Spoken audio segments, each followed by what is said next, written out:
we discussing today, Winston? General Douglas MacArthur. Ah, the great MacArthur.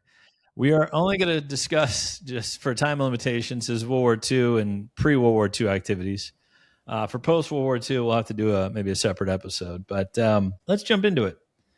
Douglas MacArthur was born in 1880 at the Little Rocks Barracks in Arkansas into a prominent military family.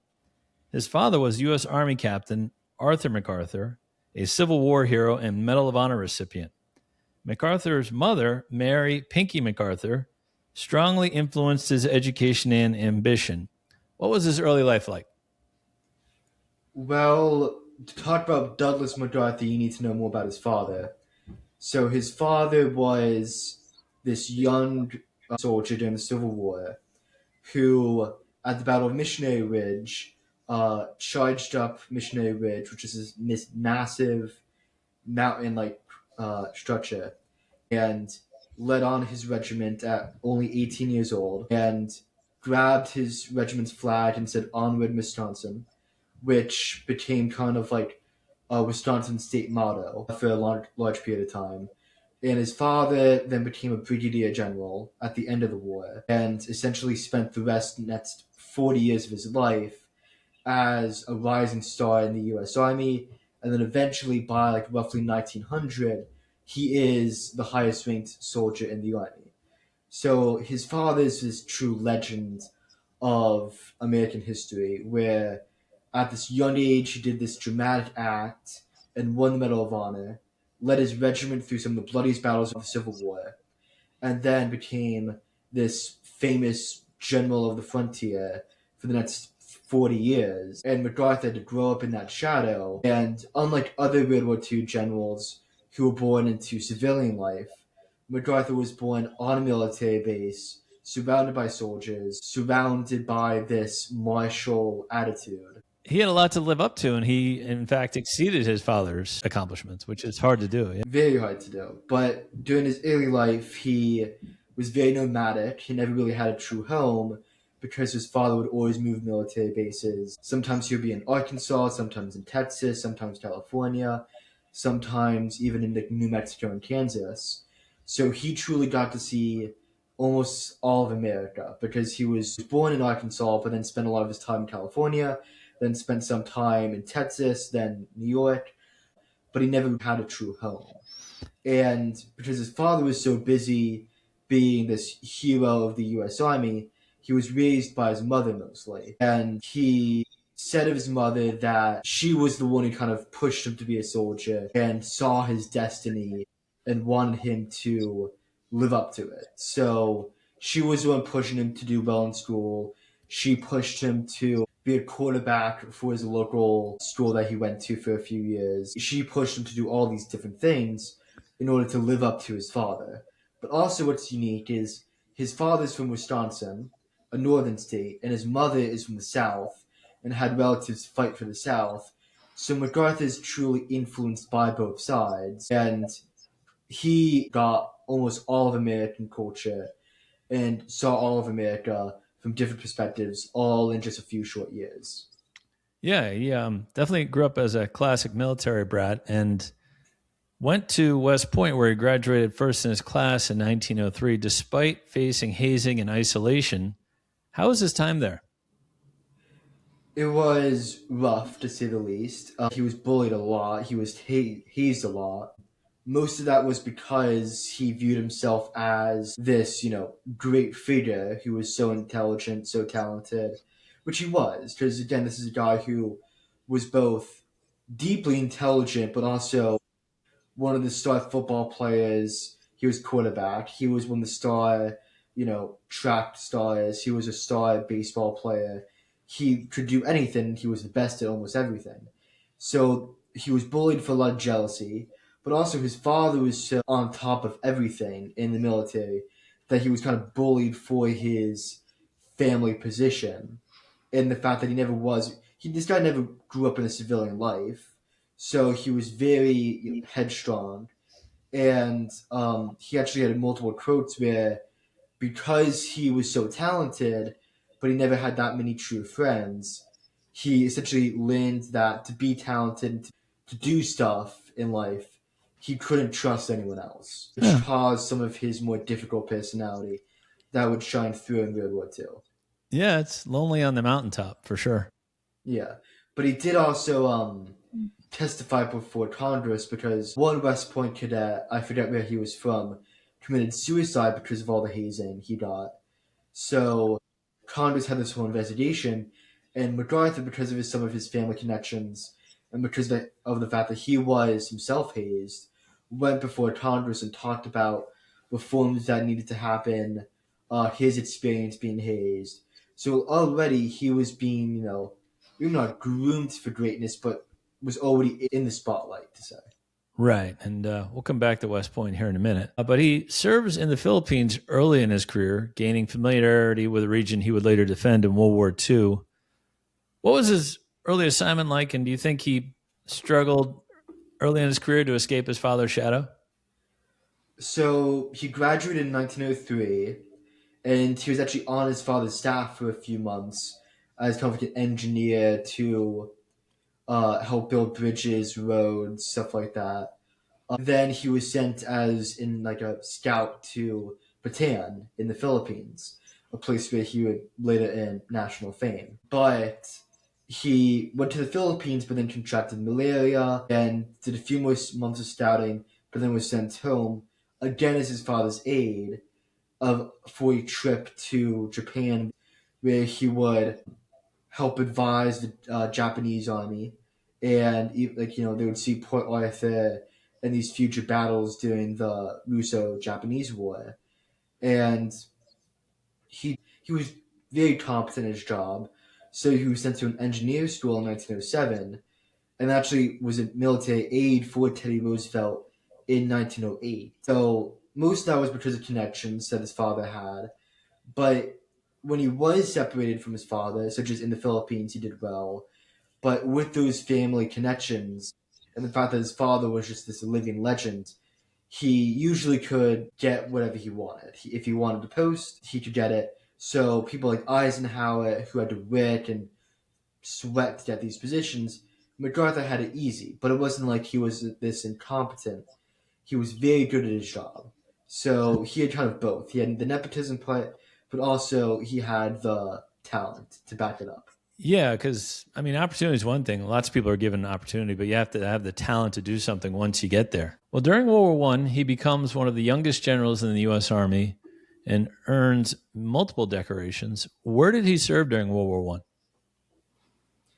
So he was one of the first officers sent to Europe from America with the 42nd Rainbow Division, which it was called a Rainbow because it had units from all across America. So most divisions in American history up until really last 60 years were units from certain areas. But the Rainbow Division was units from like Texas, California, New York, and he was the division's chief of staff as a colonel, and was a brilliant organizer. And he was loved by the soldiers. He was sent to the Luneville sector in 1918, which the whole plan for American units was to go to less intense areas of the front, kind of learn how to do trench warfare, learn how to fire the weapons and stuff like that, and then they will be sent to the more heavy fighting areas of the battlefield. So he actually was one of the first soldiers to actually do a trench raid. He wouldn't be the first wave or the second wave or the third wave, but he, as a colonel and as chief of staff of the whole division, would join his soldiers in advances across no man's land and have bullets fly around him and artillery shells land near him. And that's where he got the Croix de Guerre and the Silver Star Distinguished Service Cross. So he got all these awards for all this bravery that he showed. He got promoted to brigadier general at this very young age. He was one of the youngest in the army, really in his mid 30s. His division was sent to the Marne to stop this German offensive, and he was shifted back to brigade command to lead this attack, which he did very well and got the Legion of Honor. He got two more Silver Stars. He fought in the Meuse Argonne. He was wounded badly a few times, but he got the Purple Heart and stuff like that. But by the end of the war, he was surpassing his father's legacy as just this truly brave, brilliant, and loved officer by his men. Um, he would still be in Europe for a few years after World War One ended.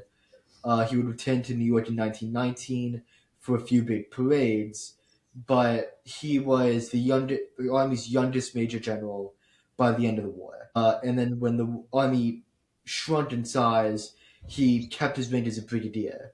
So this is a guy who was still thought well of. He still had a lot of connections to higher ranked officers, and everyone knew that this guy is going to do stuff with his career after the war. Yeah, let's just recap because already he's number one in his class at West Point. He's served in the Philippines, and he's a decorated war hero in World War One. And we're not even to the good part of his resume yet. Yeah, he's already a person who's going to be in the history books, and he hasn't even gotten to the major part of his life. Right. Well, after World War One, he serves as superintendent of West Point, modernizing the academy's curriculum and training. How do you think he enjoyed this position? So he loved it, but West Point during World War One was shrunk to really only 2 years to get officers ready for the war. So he was kind of getting it ready back into that normal position of being more of a full 4 year school. But he also, because West Point was an engineering school for so long, and the whole army was meant to be, building bridges, building roads, helping build up the frontier.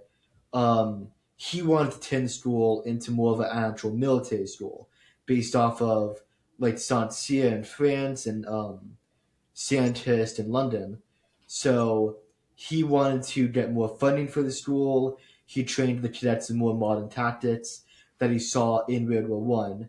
So instead of being, trained in more frontier tactics like cavalry operations, he wanted to teach them in trench warfare and how to use tanks and stuff like that. And he actually worked with a young George Patton to have and teach these cadets how to use tanks. He also wanted to introduce more military history into the curriculum because he believed that military history is the best quality for an officer. He got married in 1922, but that was the end of his stint in West Point because he was sent to the Philippines. But he was the one who kind of helped make West Point the school that it is today. Yeah, MacArthur was later appointed U.S. Army Chief of Staff in the 1930s, overseeing a force weakened by budget cuts. And then he controversially led troops against the bonus army, quote unquote, in Washington, D.C., which damages his public image. Can you tell us briefly what happened here? So MacArthur is a staunch Republican, but I wouldn't say he's a conservative, but he's more of a traditionalist in the terms of politics. And he despised FDR and the New Deal. He was made chief of staff in 1935, as in 1930, as you said, and that kind of led to the bonus army debacle, where a bunch of these soldiers from World War One, because of the budget cuts, no longer had a lot of their pay. They were retired, but they still got a stipend from the government. But that stipend ended, and in the Great Depression, these people needed money, they needed food, so they wanted to peacefully go to the Capitol and protest. But because it was the 30s and MacArthur and a bunch of other people in the government and army thought that this bonus army was being infiltrated by communists, anarchists, and they weren't just soldiers. They were now, these massive rioters and protesters. So they wanted to make sure that this, potential revolution would not happen. So MacArthur tasked Patton and Eisenhower to lead cavalry and infantry troops to just, force these protesters and this bonus army out of DC. And that got into circumstances where the army was beating up these old veterans. A few veterans actually died during this and caused massive pandemonium in DC itself. And this was, photographed a lot. It was in all the papers. So MacArthur, who was, the main architect of this kind of disaster publicity wise, where U.S. troops were beating the hell out of these defenseless veterans who had fought in World War I, many of whom had actually fought with MacArthur. This caused many people to hate MacArthur, view him as this martial militarist who had no respect for civilians, which, for a guy who never was a civilian, he didn't really have that much respect for. He never had that much respect for civilians because he never was one. But it's bad. It's bad Yeah, optics, like you were it's saying. horrible optics. And FDR, who was more friendly to the bonus army, was horrified by this. So a few months later, he was sent out of DC. He was no longer the chief of staff of the army and was sent to the Philippines in essentially exile. He was in exile to this colony, and he essentially was no longer an American domestic and military life. He was off, kind of like Napoleon in St. Helena, off in his own domain. Well, in 1941, MacArthur was recalled to active duty to command U.S. and Filipino forces in the Philippines. What mistakes did MacArthur make during the defense of the Philippines against Japan? So, one, he is in a bad situation. He is with really only a division of soldiers, hundreds of miles away from really any help. And he is essentially surrounded by Japanese forces because to the north was Taiwan and China, where there's a lot of Japanese air and naval power. Then to the west, there's Indochina, where there's also a lot of Japanese bases. And then to the south, it's ocean and these poorly trained European formations. So his forces have to defend this massive archipelago of hundreds, if not thousands, of islands, and against a much larger Japanese force where he doesn't know where they're going to land. But then, when Pearl Harbor actually does happen, and FDR tells him, "You are going to be attacked, be ready," he believes that the Japanese air power was not as talented as what had just happened at Pearl Harbor, so he could get away with stuff. And he didn't take the threat too seriously. So when all of his elite bombers were just bombed on the runway, surprised, he had no clue that was going to happen. He had no air power. His navy was also bombed, kind of Pearl Harbor style, and a bunch of his facilities were also bombed via air.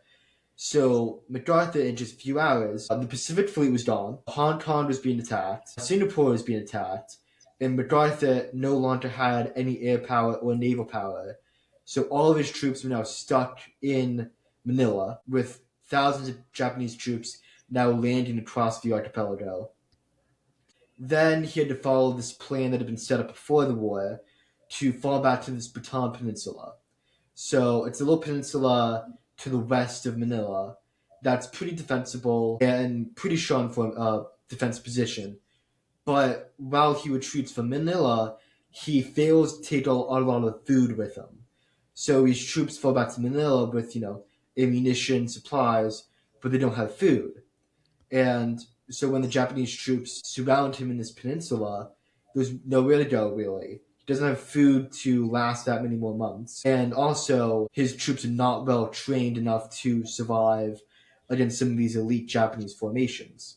So he's essentially bottlenecked in this peninsula for a few weeks. He's putting up this very gallant fight that the papers love. He's actually fighting the Japanese, and while all these other American formations or European formations are surrendering. However, that leads to FDR making the famous decision to pull MacArthur out of the Philippines and essentially leave this garrison to their fate. Yeah, I was going to ask you about that. He escapes to Australia under direct orders from President Roosevelt. But do you think it affected his reputation at home and abroad? Do you think he should have stayed with General Wainwright and his troops? It depends on how you think of his role, because he had just gotten orders from the president to retreat. But he had also previously said to his soldiers that I will fight with you to the end. If you guys are going to go to POW camps, I will join you. But also, it would be a massive defeat for a man of MacArthur's fame and stature of being one of the highest ranking U.S. generals to be captured in the first few weeks of the war. So there is the moral argument of like he should have stayed with his troops, but there's the also more practical argument of like, hey, we need generals who know how to fight. And MacArthur, he didn't do the best job in the Philippines, but he's this iconic figure in America. Everyone loves him because of his stand up Bataan. So we can't have this massive figure just be sent to a POW camp. So I would have agreed with FDR to pull him out, but there is that massive um, kind of hypocrisy where he was telling his troops like 2 days before he got the order that he was going to die with them if needed. So Well, his pledge, quote, I shall return, end quote, became a powerful symbol of Allied resolve in the Pacific. Let's talk about his use of media and propaganda. Obviously, there's that famous picture of him wading back ashore in the Philippines. It seems he and Patton and Montgomery were master marketers, don't you think? 100%. They were all very talented speakers. They knew how to cultivate relationships with the press, and especially compared to other generals who, as the militaries tended to more like corporations and generals became more bureaucrats, like people like MacArthur and Patton were more characters in the old like Civil War sense of these figures who would talk to the press a lot, would have a more have a personality, have opinions. And MacArthur, there's a quote where someone says every photo of MacArthur from World War II is staged, which is pretty accurate. Where most of his photos of him with the pipe and the hat, the sunglasses, um, most of them were staged. He wouldn't just be wearing that regularly. Um, he usually would be in his office or where his staff would be. He never, he would not visit the front very often. He wouldn't really do massive tours to see soldiers like Ike or Patton would do.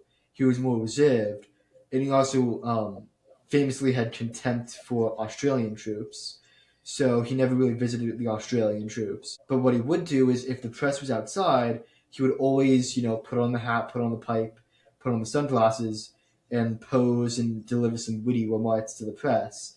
And for an American public where they didn't learn that much about their generals early on, because there wasn't this massive land war in Europe where American troops and generals were fighting, and most American generals weren't that colorful.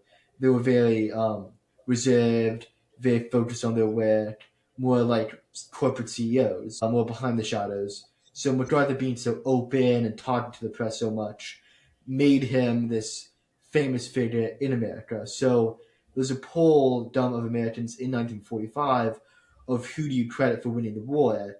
People like Eisenhower, Patton, Marshall get like 10% each, while MacArthur gets 60, 70% because he's just so famous and that's someone who they can tie the war effort to. I think you make a great point there. You look at all the pictures when you think of MacArthur, and you're like, yeah, he looks tall. He has the sunglasses and the pipe and the perfect hat. He always looks calm and in command.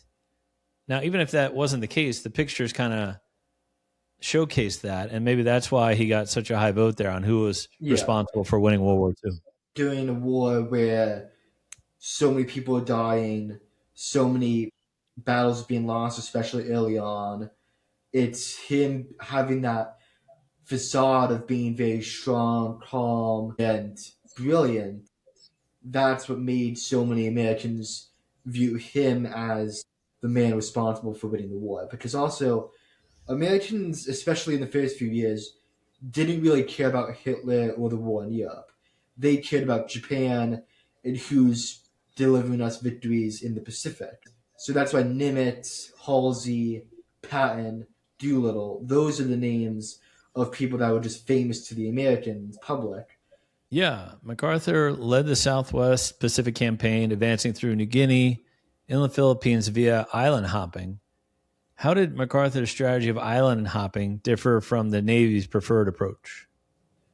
So this is the big controversy of the Pacific War is the MacArthur side of should we advance through New Guinea to capture a few islands, then capture the Philippines, and then capture Taiwan, which cuts the Japanese homeland off from Indonesia and Burma and Vietnam. essentially cutting the Japanese empire in two, focusing on a more landward approach, no longer because New Guinea, the Philippines, that would require many more army divisions than marine divisions. Meanwhile, the Navy wanted to quickly advance to the Japanese home islands and cut them off through Okinawa in that way. And they wanted a more approach where they could use the bigger navy. They could fight more naval battles. They could use the Marines more. So both sides kind of wanted to use their own troops. Like the army wanted to use army troops and get fame and get attention, while the navy wanted to use the navy and the marine divisions. They wanted to do it that way. So essentially, they both had very similar ideas of not capturing every island, a bit of territory, but slowly advancing to the Japanese main islands. But both had different ways of doing it. One was more landward, more jungle based. One was more island, more let's capture, this small speck of dust in the middle of the Pacific Ocean because it'll be better for air bases. Both were very intelligent and well handled operations, but both were kind of done more selfishly by the Navy commanders and the Army commanders. Let's discuss MacArthur's leadership style. What traits made MacArthur both effective and difficult to work with during World War II? And how did he manage relations with President Roosevelt and the Joint Chiefs? MacArthur was such an imposing figure and someone of such gravitas that people would always be willing to meet with him and follow what he said and do what he said. But if you ever, disagreed with him or opposed him on some issue, he wouldn't want to talk to you, wouldn't want to spend any time dealing with you. So essentially, he surrounded himself with yes men. A guy called Keith Sutherland, who was his chief of staff. He had a chief of intelligence who was pretty incompetent at his job. He once said that on I forget what island, I think Bayak, he said that there was only going to be 2,000 Japanese troops and it would be an easy win. It turned out there was 17,000 troops and the island was much more well defended than anticipated, and that caused a lot more casualties than people would have liked. But MacArthur, because this guy who was his chief of intelligence was very much of like a yes man who would do whatever MacArthur said, kept him in his position.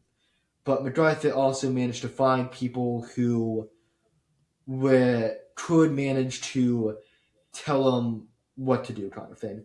Tell him which decision would be best to help him cultivate plans. So he had a brilliant air chief called George Kenny, who was probably one of the best air chiefs of World War II, who helped MacArthur get total air superiority on every operation he faced. He had Walter Krugel and Ethelberger, who were two army generals who were very good at their jobs, and they didn't love MacArthur, but they respected him enough to work with him and follow his plans. But also, he had his own personal navy that followed his army that was well cultivated enough to have those officers like and respect him. Whenever MacArthur actually did operations with other formations, whether that be Australian troops, British troops, or the Navy itself, it always caused a massive issue because he thought he was the smartest, most talented man in the room. So it was his way or the highway, and America over all else. So he didn't really trust Australian troops. He actually wouldn't help them a lot with their assignments and would give them backwater commands, while to the Navy, he would always snub them in some way. Or actually, to go to the how he cultivated relationships with President Roosevelt and the Chief of Staff, he always felt that he was the victim of some grand cabal in Washington, where this cabal in Washington of generals and Roosevelt, who he knew didn't like him, were secretly working against him and working on his downfall. They weren't, but he always felt that way. So when George Marshall came to visit him, he actually left his command center a few hours before Marshall arrived to force Marshall to go chase after him to kind of show that MacArthur was kind of the boss, even though Hmm. Marshall was, much more important in Washington and to the army itself than MacArthur. But it would be stuff like that. He would piss off random people who annoyed him or with threats to him in some way. So he was very difficult to work with, but he did find this kind of group of yes men, but more intelligent yes men to support him with all these endeavors. Yeah, it's interesting. He definitely has a problem with authority, but we don't have time for that right now on the Korean War. We're just doing World War II. He accepts Japan's surrender aboard the USS Missouri in September 1945, cementing his legacy as a World War II legend. Why did MacArthur choose this venue to accept Japan's surrender? So this is one of my personal favorite moments of World War II because it harkens back to that old kind of traditionalist like peace treaty signing. Because how the Nazi Germans surrendered was they stuck Keitel and Jodl in the room and had Zhukov just say sign the damn papers. And it wasn't that formal surrender ceremony like other wars had. But for the Japanese, MacArthur wanted to show that they were truly beaten. So in Tokyo Bay, on one of the newest U.S. battleships, the USS Missouri, he had this Japanese delegation surrender. But something interesting is there was a whole debate about who should the Japanese surrender to. Should they surrender to the Navy? Should they surrender to Truman? Should they surrender to the Army? Because the whole Pacific War was a debate between the Army and the Navy. So how they figured it out would be it would be on a Navy ship. It would be MacArthur, an Army general, who would accept the surrender, but Nimitz would sign the treaty for the Navy and for America. But it would be on the USS Missouri, named after Harry Truman's old home state. So it kind of showed American power, but it also had different things where the Navy could say the Japanese surrendered to us. Harry Truman could say, "Oh, I had a role in it," and the Army and MacArthur could say, "I was the one who, had the Japanese surrender to." So it was all this kind of petty infighting and lust for prestige and glory that caused the surrender ceremony. But of course, right after the Japanese surrender, they have 1,000 American planes fly overhead and a massive multi battleship gun salute, Mm, which is funny because the Japanese no longer had any battleships because all of them were sunk at this point, right. and most of the Navy aircraft were destroyed and shot down. So it's essentially saying, yeah, you guys can still try to fight, or just this small Navy task force is strong enough to destroy your Navy that's left. Right. Yeah, MacArthur leads the occupation of Japan after the war, which could have easily gone awry. How does he navigate this tricky situation with the emperor? So he understood that you can just let Japan back into its old warrior roots, not knowing they were defeated, like the Germans after World War One, where the defeat hadn't been significant enough to enforce on the home people that no, you people are defeated, you have to change your ways. But he also knew we can't just change Japanese society like completely randomly. Like you can't get rid of the emperor because he is this godlike figure who, if you just get rid of him, you're going to have this massive Japanese insurgency, and this figure of stability is just going to be gone. So he preserved the emperor, but ensured and encouraged that Japan would move more towards a constitutional monarchy with a stable democracy and also women's suffrage. And he essentially rewrote the Japanese constitution to make it so Japan would no longer have a military, but they would also be for that. It wouldn't be like the Germans after World War One, where they hate not having a military. The Japanese would like not having a military. They would change their ways from being this very warrior samurai culture to entering into the more modern world of being a stable democracy, but having the emperor as this some connection to their old medieval samurai roots. The Japanese Prime Minister Yoshida, he said he ruled us like a benevolent shogun. He said something like that, where he dismantled Japanese militarism, but he did it in a nice, very kind way to the Japanese people. So ensured that the Japanese people themselves were getting out of this complete state of just destruction, where Tokyo is gone, Hiroshima, Nagasaki, they're gone. All these Japanese cities are just gone in ruins. He ensured that the military would help rebuild them and make them into the cities that they are today, where they're these massive cities. They are beautiful cities to look at, and to think of it how just 80 years ago, all these cities were just non existent. Yeah. They were all ruins. And it was MacArthur who helped set up programs to rebuild Japan into this very stable country that it is today. Yeah, unfortunately, we don't have time to discuss his later years in Korea and afterwards. Let's just say they were eventful.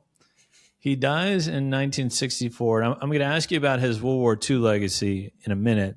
There's a great quote I wanted to read from historian Gavin Long. Quote, in a fragile period of the American psyche, when the general public, still stunned by the shock of Pearl Harbor and uncertain what lay ahead in Europe, desperately needed a hero, they wholeheartedly embraced Douglas MacArthur.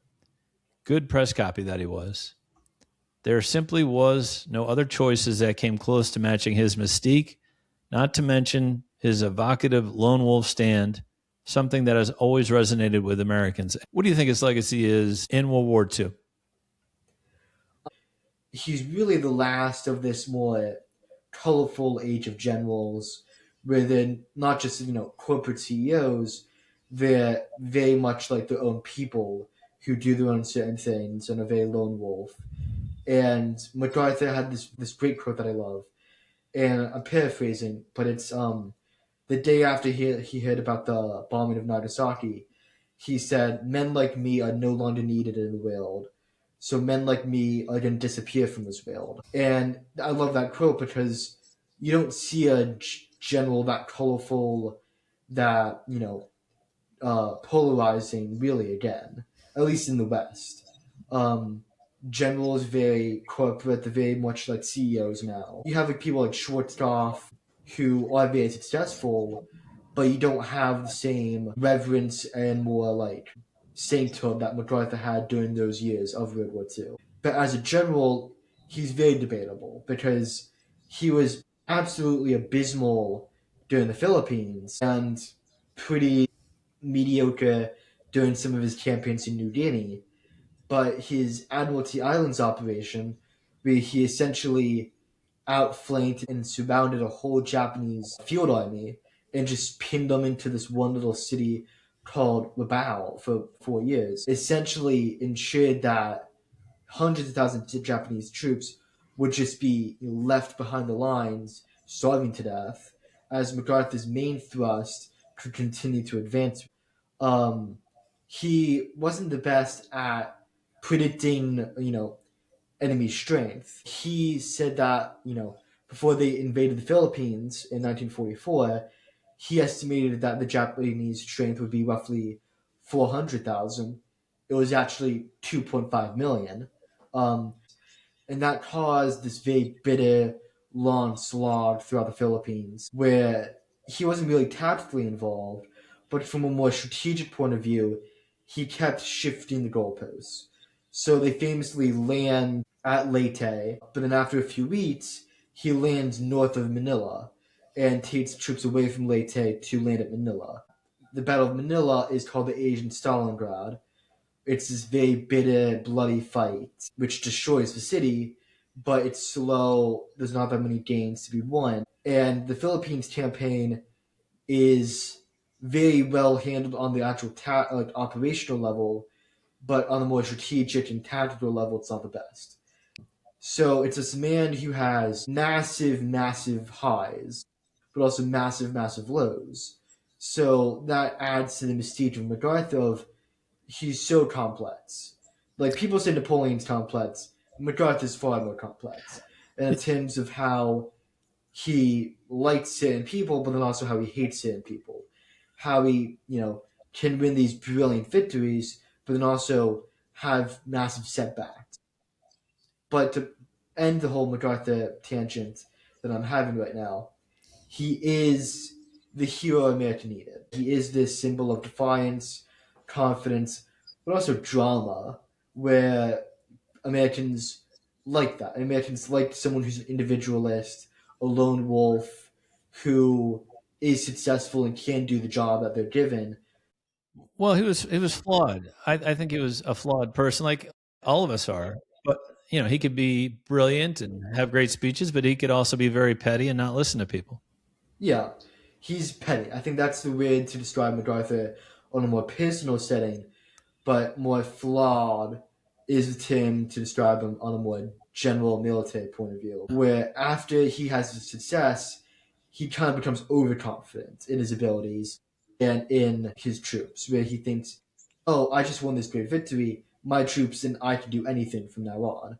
Right. And then he faces defeat, so then he becomes more cautious, and then he dives more into that brilliance that he had to get himself out of that mess. So it's a man who he's never really one thing. He always changes. Yeah, I think that's a good way to wrap up on the great General MacArthur. And Winston, I appreciate your time with that. Again, Winston Valentine, if you want to check out his book on Amazon, it's fabulous. It's the first half of Napoleon's basically life, destiny. And if you like our podcast, please give us a follow on Facebook, YouTube, and X Twitter. And we appreciate the listen. Thank you, Winston, for your time, and we'll see you soon.